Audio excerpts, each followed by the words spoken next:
Bima, ini rencananya belum diimplementasikan tapi sudah menuai polemik. Mungkin di kesempatan ini Pak Bima bisa menjelaskan kepada publik khususnya guru-guru di Indonesia yang sudah khawatir dengan jalur P3K ini. Jadi yang membedakan status P3K dengan status PNS itu apa? Jadi sebetulnya P3K dan PNS itu adalah aparatur sipil negara. Mereka adalah orang-orang yang bekerja di pemerintahan. Mereka bukan honorer, gitu ya. Kalau honorer ini kan tidak begitu aturan kepegawaiannya. Mereka adalah aparatur sipil negara. Mereka memiliki kedudukan, tugas dan kewajiban yang setara untuk mengerjakan tugas-tugas pelayanan publik. Jadi sebetulnya mereka mengikuti suatu aturan yang baku yang tidak bisa dilakukan karena ketakutannya kan adalah pemutusan hubungan kerjanya. Jadi itu semuanya akan ada aturan-aturan yang sangat objektif dan itu perlu pemberi kerja dalam hal ini adalah pejabat pembina kepegawaian ya, bupati, wali kota atau gubernur yang bisa dilakukan untuk melakukan evaluasi kepada para PPK ini. Jadi tidak bisa dilakukan dengan semena-mena untuk melakukan penilaian PPK, para PPK ini. Oke, berarti statusnya sama gitu ya, P3K sama, dengan PNS. Tunjangan gaji sama? Sama semua. Berdasarkan peraturan Presiden nomor 98 tahun 2020 tentang gaji dan tunjangan PPK, ini mereka diberikan hak yang sama untuk kelas jabatan yang sama dengan PNS. Jadi kalau guru pertama itu gaji dan tunjangannya sama persis dengan guru pertama PNS yang sekarang ini menjadi PNS. Jadi tidak ada perbedaan sama sekali. Semua tunjangan. Bagaimana dengan pensiun, Pak Bima? Karena ini kan perjanjian kerja ya, ada durasinya gitu ya. Berarti tidak ada jaminan pensiun. Nah, sebetulnya pensiun ini kan dibayarkan kalau orang telah melewati atau telah mengerjakan pekerjaan dalam jangka waktu tertentu. Katakanlah kalau di PNS itu dia harus bekerja 20 tahun minimal dan usianya 50 tahun minimal. Jadi kalau mereka 50-20, usia di atas 50 dan bekerja 20 tahun, mereka baru dapat pensiun. Kalau di bawah itu, mereka juga tidak akan mendapatkan pensiun. Gitu. Nah, kalau di PPK, karena perjanjian kerjanya antara 1 sampai 5 tahun, 1-5 tahun ini kami berharap sebetulnya perjanjian kerjanya adalah 5 tahun. Kenapa ada 1 sampai 5? 1 sampai 5 ini adalah bagi mereka yang usianya menjelang batas usia pensiun. Karena PPK ini berbeda usianya dengan PNS. Kalau PNS itu di bawah 35 tahun. Kalau PPK boleh di atas 35 tahun. Sampai berapa? Sampai 1 tahun menjelang pensiun. Kalau pensiun 60, 59 pun boleh mendaftar PPK. Nah kalau yang 56 tahun bagaimana kontraknya?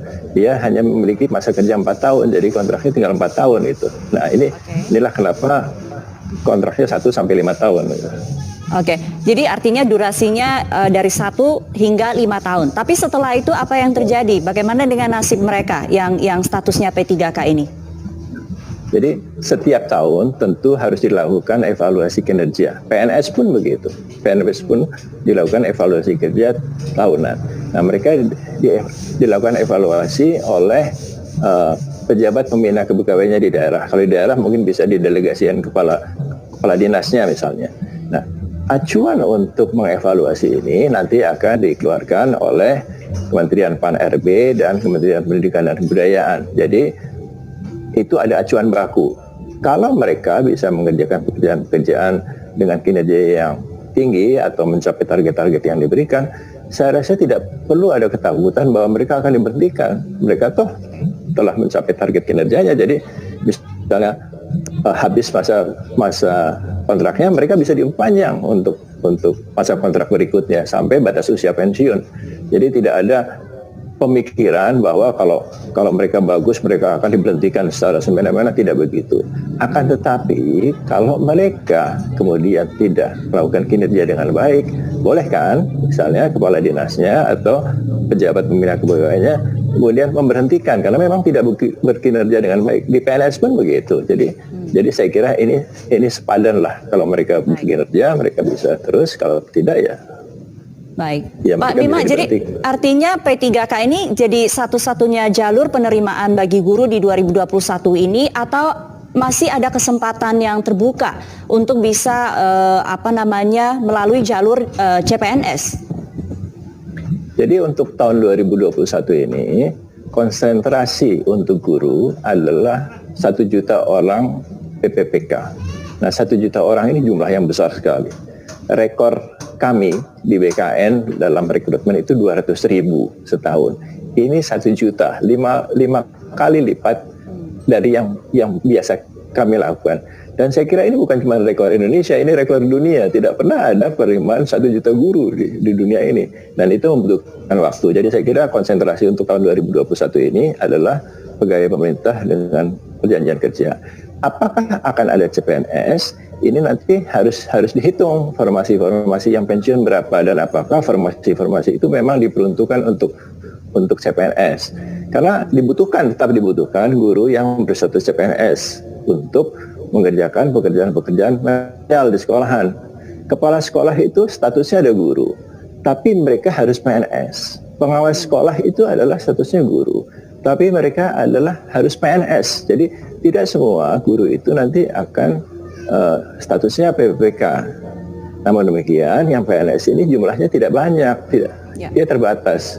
Akan lebih banyak guru yang berstatus PPPK. Jadi tetap akan ada, tapi mungkin tidak dibuka pada tahun 2021 ini karena kebutuhan untuk rekrutmen pada tahun 2021 ini adalah pada guru untuk pegawai pemerintah dengan perjanjian kerja sebanyak 1 juta orang. Baik. Kapan implementasinya akan mulai penerimaan P3K ini, Pak Bima? Kami bisa berharap secepatnya, karena sekarang ini kan sudah disosialisasikan, kemudian dari pemerintah daerah juga sekarang ini sedang mengusulkan formasinya ke Kementerian Pan RB. Nanti kalau sudah terkumpul, mudah-mudahan saya berharap April sudah bisa. Kenapa? Karena ini akan bertubrukan nanti kalau tidak cepat-cepat dengan proses penerimaan CPNS untuk formasi 2021. Jadi saya harap April, mudah-mudahan kita sudah bisa. Lebih cepat lebih baik, lebih cepat. Tapi kami berharap ini April paling lambat kita sudah bisa lakukan untuk